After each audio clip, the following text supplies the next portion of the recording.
Oi pessoal, aqui é o Dr. Jairo Bauer, eu mesmo, e esse é o podcast do Fala Aí, um programa que toda semana responde a 6 dúvidas, 6 perguntas dos nossos ouvintes, dos nossos seguidores sobre saúde, sexualidade e comportamento. Quer a sua dúvida respondida? Então escreve pra gente no @JairoBauerOficial ou então no nosso site doutorjairo.com.br. Manda sua dúvida, a gente seleciona e você pode ouvir aqui mesmo. Valeu!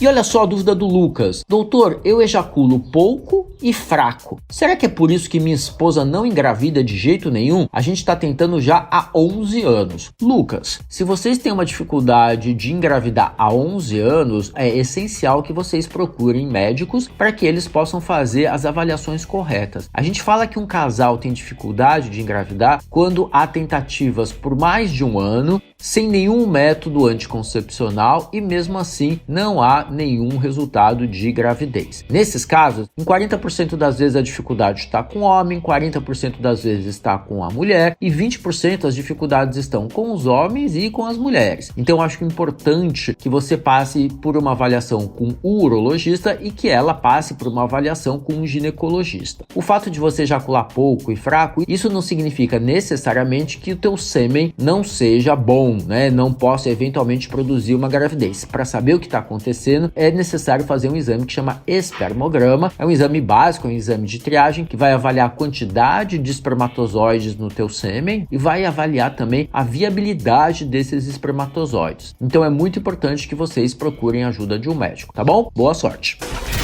E olha só a dúvida da Roberta. Doutor, meu esposo toma antidepressivo e parou de fazer sexo comigo. O que acontece? Roberta, é interessante a tua dúvida porque ela traz aí algumas possibilidades pra gente. Uma possibilidade é, depois de algum tempo, de alguns anos, alguns relacionamentos entram mesmo numa fase em que o desejo sexual diminui e a frequência de sexo passa a ser menor. Isso independente de tomar antidepressivo ou não, independente de questões emocionais. Segundo ponto é, quem passa por alguma questão emocional ou alguma dificuldade de saúde mental também pode ter um desejo diminuído. Então, por exemplo, se seu esposo está ansioso, estressado, se a relação entre vocês não anda muito bem, a relação emocional entre vocês não anda muito bem, se ele está deprimido, o que pode estar acontecendo, porque afinal de contas você conta pra gente que ele toma um antidepressivo, isso tudo também pode impactar o desejo sexual. E o terceiro ponto, a terceira questão a se considerar, é o fato de que alguns antidepressivos,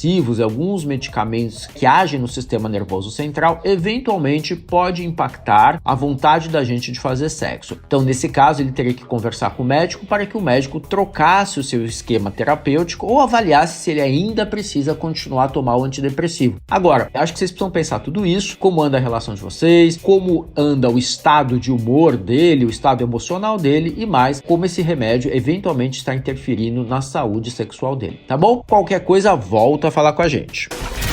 E olha só a dúvida do Mário. Doutor, tenho 19 anos e já brochei umas 4, 5 vezes, tanto com as namoradas quanto em encontros às cegas. Eu tenho medo de falhar de novo. O que eu poderia fazer? Seria culpa da minha masturbação diária? Mário, eu não acho que a tua masturbação diária tenha algum efeito nessa tua dificuldade que você está tendo eventualmente. Não conseguir manter ereção durante a relação sexual é uma coisa que acontece com muitos homens em diversas fases na vida. Quando a gente é mais novo, a gente tem 17, 18, 19 anos, né, como é o teu caso, muitas vezes a gente está iniciando a vida sexual da gente, a gente tem muita ansiedade, a gente antecipa coisas que podem dar errado e muitas vezes essa ansiedade antecipatória acaba atrapalhando o nosso desempenho sexual. O fato de você já ter enfrentado dificuldades 4, 5 vezes não significa que você vai enfrentar dificuldades novamente. E quando a gente fica muito encanado com essa história, a chance das coisas darem errado aumenta mesmo. O que eu acho que você poderia fazer? Acho que você deve aprender a lidar com essa ansiedade e perceber que a gente pode viver a vida sexual da gente de uma maneira muito mais calma, muito mais tranquila e muito mais prazerosa. Se as dificuldades continuarem, eu recomendaria que você conversasse com o médico. Eventualmente, ele pode te passar aí algumas técnicas para você controlar a ansiedade. Nessa idade, com 19 anos de idade, eu não recomendaria medicamentos para facilitar a ereção, nem nada disso. É isso aí. Valeu, meu amigo! E olha só a dúvida da Kátia. Doutor, meu namorado é enfermeiro e não está querendo me ver há meses na pandemia e diz que isso é para me proteger. Será mesmo, doutor? As coisas já não iam muito bem antes de tudo isso começar. Ô Kátia, é difícil a gente palpitar aqui a distância do que pode estar acontecendo entre você e seu namorado. O que a gente pode imaginar? Se as coisas não iam bem antes da pandemia e vocês não conversaram, não discutiram esse assunto, essa nova situação com mais estresse, com possivelmente uma sobrecarga maior para ele de trabalho e também uma sobrecarga emocional, isso pode ter tornado para ele a questão do relacionamento ainda mais complexa. Então talvez ele esteja avaliando aí do lado dele como ele está em relação a você. Agora, do ponto de vista prático, muitos profissionais de saúde, médicos, enfermeiros, pessoal que trabalha nos hospitais, na tentativa de proteger seus familiares, as pessoas que gostam, está buscando manter um certo isolamento, um certo distanciamento. É muito ruim você ficar na espera, na angústia, não saber o que está acontecendo, e também deve ser muito complicado para ele se essas questões não estão claras ou estão conflitantes na cabeça dele. Por isso, eu acho que um diálogo, uma conversa é o primeiro passo para vocês chegarem aí a um consenso, tá bom? Boa sorte, qualquer coisa volta a falar com a gente.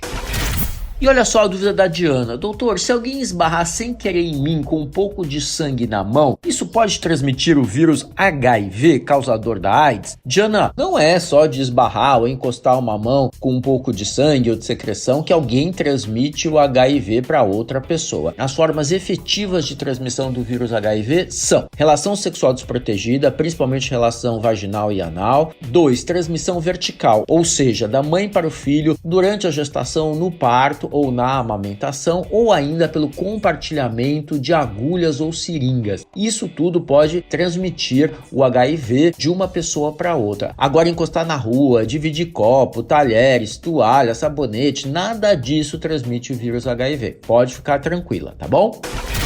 E olha só a dúvida do Vitor. Doutor, eu tenho 17 anos e queria muito crescer mais alguns centímetros. O que eu posso fazer agora, nessa altura da minha vida? Vitor, com 17 anos, não tem mais muito que você possa fazer para crescer alguns centímetros. Em geral, nessa idade, a sua fase mais rápida de crescimento já aconteceu. A não ser que você tenha começado a se desenvolver fisicamente um pouco mais tarde. O que eu te recomendaria nessa altura do campeonato? Primeiro, que você tivesse uma boa dieta, uma boa nutrição, que você praticasse atividade física, levasse uma vida saudável, e aí você fornece os subsídios necessários para o teu corpo crescer. Agora, a gente não pode esquecer que existe a genética, né? E a genética é que vai definir a tua estatura final. Se teu pai e sua mãe são mais baixos, é possível que você fique um pouco mais baixo também. Se seu pai e sua mãe são mais altos, você deve crescer um pouco mais. É isso, Vitor. Boa sorte e lembre-se que mais importante do que a altura é o que a gente tem dentro da gente. Valeu? Boa sorte. Tá com alguma dúvida? Então escreve para o nosso Instagram,